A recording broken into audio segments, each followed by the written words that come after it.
All right. Well, we are. I'm getting closer to I think what I'm going to take out, but I'm going to tell you, I just gave myself a heart attack. In two situations here on the river.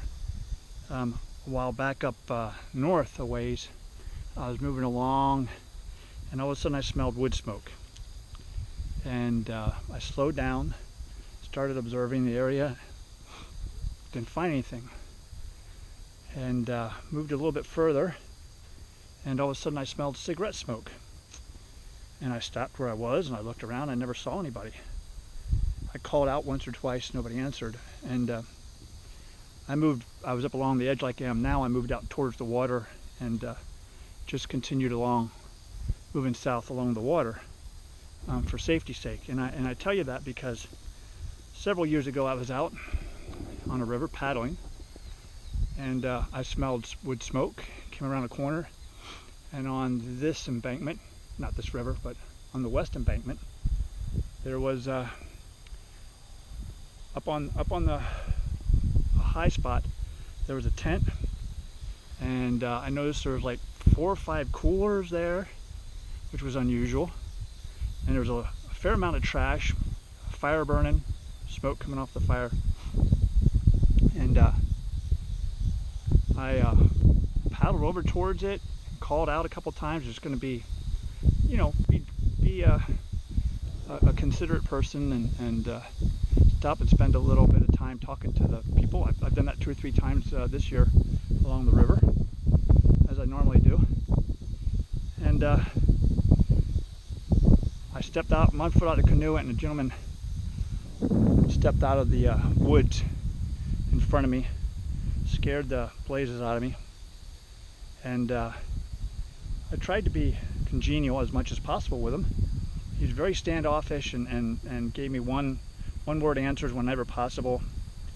And I got a creepy feeling about it, so I never stepped any further than keeping that 1 foot on the ground. And I wished him a good day, pushed off, paddled south, and got home. And 2 or 3 days later, saw an article in the newspaper where they had caught the guy, and he had been on the lam from the police for some relatively serious crimes. And I've always been, ever since then, I've always been a little bit cautious. 4-legged animals don't worry me too much, but 2-legged animals can. But so the second heart attack here, well, the first one was up there where I was just walking along and smelled that smoke and stuff, but the second one is right here. And I'm going to show you the way. I know it's not what I thought it was, and I'm chagrined that it's not, but I was also there. One voice was telling me what I was seeing was something good. There's another little voice telling me in my head, no way, no way, no way. So it turns out the little voice was right.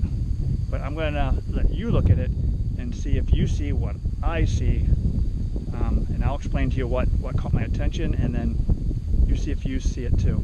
So hang on tight. I'm going to turn you around. I'm going to look right over here to my left. Here we go.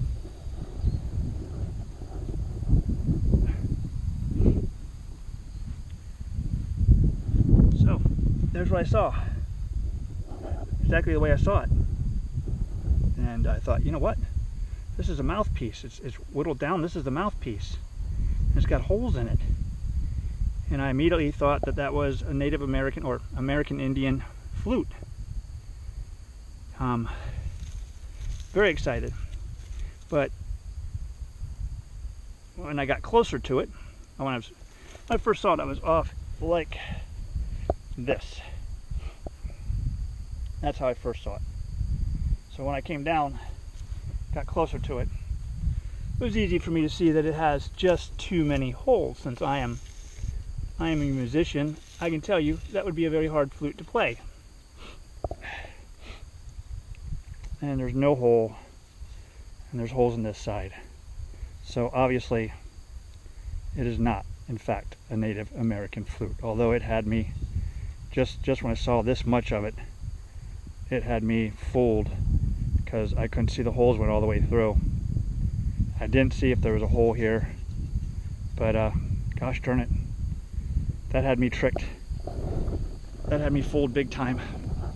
So saw some fishermen up there a while back. I think I mentioned about an airboat, and they passed me, didn't see me. They passed me. They're somewhere down south here fishing. They said the fishing, earlier when I talked to them, said the fishing wasn't very good, and it's about the time of the year where it starts slowing down. So all right, I'm going to pack up my camera and get a couple more swallows of liquid in me, as I'm starting to feel the heat, and we're going to move that direction, which is south. All right, thanks for coming along, especially you, Jim. Appreciate it greatly. Pine, thank you very much. Cynthia, some of the more of you. Cornerstone, I know I left people out, Smoke Eater and stuff, but I appreciate you guys coming with me. You're always so faithful, and I appreciate that greatly.